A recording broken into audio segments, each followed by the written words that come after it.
Bharatiya Janata party Bhilwara द्वारा doctor Shyama Prasad Mukherjee की जयंती पर भाजपा जिला कार्यालय में प्रातः 11 बजे एक संगोष्ठी का आयोजन भाजपा प्रदेश मंत्री अशोक सैनी के मुख्य आतिथ्य में भाजपा जिलाध्यक्ष लादूलाल तेली की अध्यक्षता में दीप प्रज्वलित कर किया गया।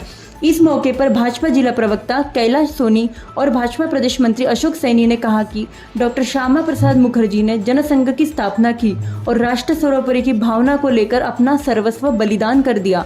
उनमें भारतीय संस्कृति, राष्ट्रवाद, भारतीयता और देश प्रेम कूट कूट कर भरा था और देश की सर्वदलीय सरकार में मंत्री होने के बावजूद देश के हित में कश्मीर मुद्दे पर अपने मंत्री पद से त्याग पत्र दे दिया और नेहरू सरकार की भारतीय संस्कृति और देश विरोधी नीतियों के लिए अपनी आवाज बुलंद करते हुए पूरे देश में विरोध किया। कश्मीर में धारा 370 और 35A को हटाने के लिए उन्होंने आंदोलन किया था और उनका सपना साकार हो गया। इस मौके पर मौजूद लोगों ने जहां हुए बलिदान मुखर्जी वो कश्मीर हमारा है के नारे भी लगाए। संगोष्ठी बैठक में रूपलाल जाट, कन्हैयालाल स्वर्णकार, जिला उपाध्यक्ष प्रहलाद त्रिपाठी, जिला मंत्री शोभिका जागेटिया, प्रतिभा माली, शिखा नवल जागेटिया, राधेश्याम सोमानी, जगदीश सेन सहित भाजपा जनप्रतिनिधि और पदाधिकारी भी मौजूद थे। डॉक्टर श्यामा प्रसाद मुखर्जी भारतीय जनसंघ के पहले अध्यक्ष थे और भारतीय जनसंघ के संस्थापक भी वही थे और उसी भारतीय जनसंघ को आज आप सब लोग भारतीय जनता पार्टी के रूप में जानते हैं। आज उनकी 121वीं जन्म जयंती है और आज देश भर के अंदर वृक्षारोपण के कार्यक्रम उनकी जयंती के ऊपर हमारे केंद्रीय नेतृत्व के निर्देशानुसार भारतीय जनता पार्टी का तमाम कार्यकर्ता कर रहा है। 23 जून को डॉक्टर श्यामा प्रसाद मुखर्जी का बलिदान दिवस होता है और 6 जुलाई को उनकी जयंती होती है। इन 15 दिनों के अंदर ये विशेष पखवाड़ा भारतीय जनता पार्टी के द्वारा प्रदेश भर में चलता है।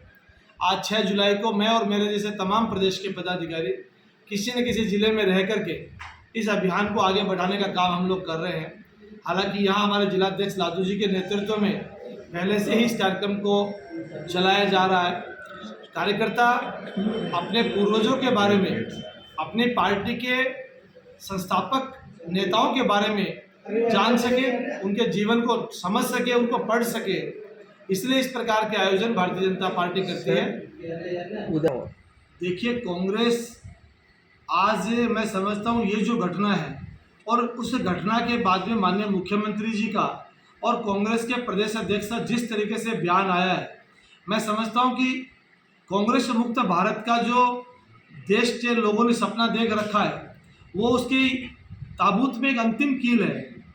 मैं समझ नहीं पा रहा हूँ कि किस प्रकार बेशर्मी से भरे हुए बयान ये लोग दे रहे हैं।